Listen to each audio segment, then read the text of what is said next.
Well, sincerely, I was hoping to make a balanced video looking at the good and bad of Aaron, but nope. Aaron had to pull the trigger and go all the way with the D word. So, yeah, it's going to be fairly partisan because I think there can be a case for censorship, but it has to be made very, very carefully. It can only be done in very exceptional cases, but that's my Aaron. So let me get the shilling out of the way. Please subscribe to Examining Kubrick if you can. Second channel devoted more to movies, but I will be discussing cult issues there as well. Also, please consider supporting the channel via channel memberships and any other means. All right, so what has happened? Well, Aaron apparently got really mad at a small channel. It had about 300 plus subscribers. I was actually going to do a video on this because they were making fun of Marilyn Honig, saying, "Hey guys, let's get one of our channels to 300.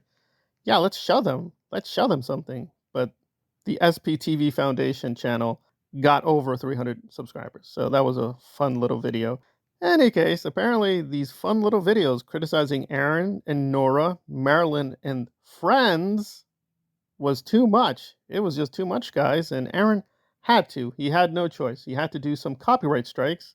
Okay? And yes, Nora got into the act. So now the channel has been, quote, officially destroyed. Now, to be fair, this is him, because I double checked. And according to YouTube, yes, this is YouTube saying Aaron did put in these claims. So Aaron is responsible for the channel being destroyed. Although, to be fair, it's really Aaron and Nora. Some of these videos were made private. They haven't technically been destroyed or even flagged by YouTube. The channel creator presumably has just stored them and put them back, and hopefully they will be re-uploaded somewhere else. And again, the person has put up a new channel, but again, I want to be careful here because YouTube is very particular. I want to be careful about where things are going. I think it's better to let the process go through, even though it's terrible. I mean, the YouTube system is not bad. I've been monetized and demonetized. I've had subscribers taken away, even though I think the subscribers did not want to be taken away. It's just a lot of claims. And in fact, I'm not even joking. I was even considering getting rid of this channel. Now, it's not related to Aaron, but I will be very brutally honest because unlike Aaron, I can take some criticism. And I got this strike from YouTube for hate speech. And the video in question is I'm literally making fun of and criticizing the creator, who, to put it mildly, is, no nice way of putting it, very anti-Semitic. He's a really extreme guy. He's synthetic, man. I just did a commentary on him, and the YouTube system is like, well, that's hate speech, and we don't allow that here. And I'm like, I'm criticizing the hate speech. So there you go. So the YouTube system, I'm not standing up for it. It is not a good system. It is open to a lot of criticisms. What's really odd is Aaron is making the worst part of YouTube, the abuse of the copyright system, a lot worse. Because you see, Aaron is an artist. He has copyrights. He's defending his copyright creations. He's a very unique content creator. That's what he is. He's an artist, guys. Yeah, he spent a lot of time in the cult, and then he became kind of a sleazy businessman. But really, at the end of the day, he's the new Taylor Swift. He's the new Michael Jackson. He's the artist we've all been waiting for. And you wouldn't allow Michael or Britney not to defend their copyrights, correct? Depending on your assumptions, you don't care. So some people might say, copyright's not really a thing. I don't really care. Those videos should stay up, and Aaron can go F himself.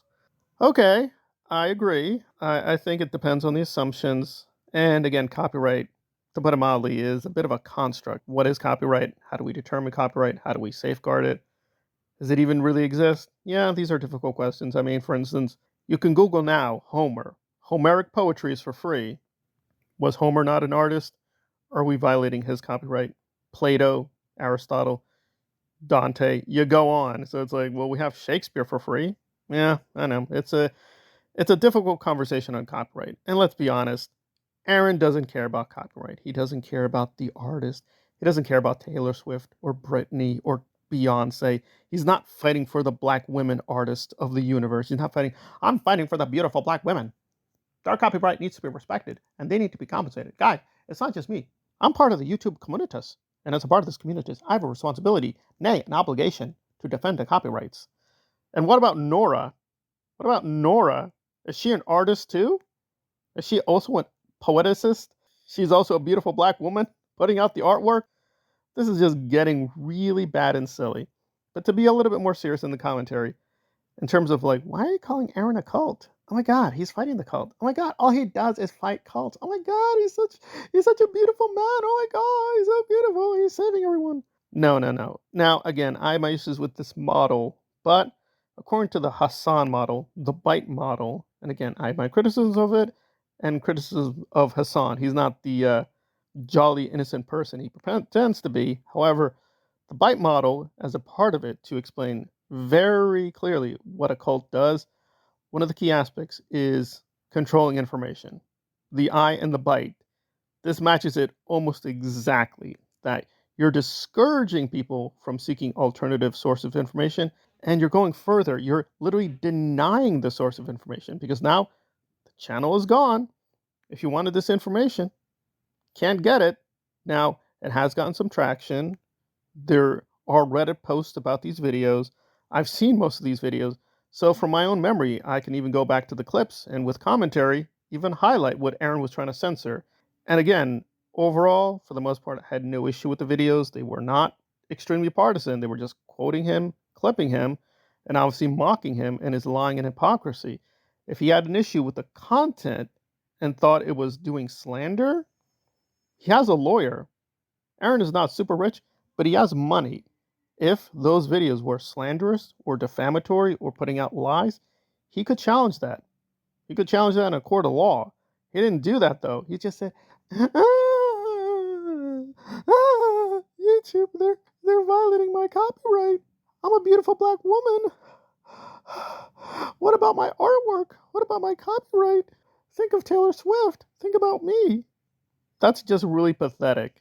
That's really, really pathetic. And also, let's be honest here, the copyright in question here, this isn't a great musical album. It's not a great film. It's not even great poetry. It's just him babbling about himself and doing propaganda. But again, unlike Aaron, I will be fair. Some videos he does would meet, I think, the standard of actual, genuine commentaries. But for the most part, he is now just doing full-blown propaganda. One of his latest videos are him complaining about his friendly channels being demonetized.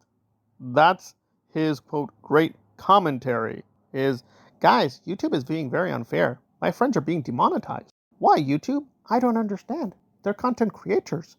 They deserve to be free. They deserve to get the monies. So, a channel he likes gets demonetized. He starts crying and, I don't understand this, guys. It feels like Scientology is destroying us. Okay, so the church is behind him and his friends not getting money from YouTube, including his girlfriend. Although, to be fair, in the Jenna case, we don't exactly know what's happening. So, let's be fair there. However, a friend of yours gets demonetized. Let's do a propaganda video. Meanwhile, simultaneously, we're not demonetizing a channel, we're trying to destroy a channel. But that's okay.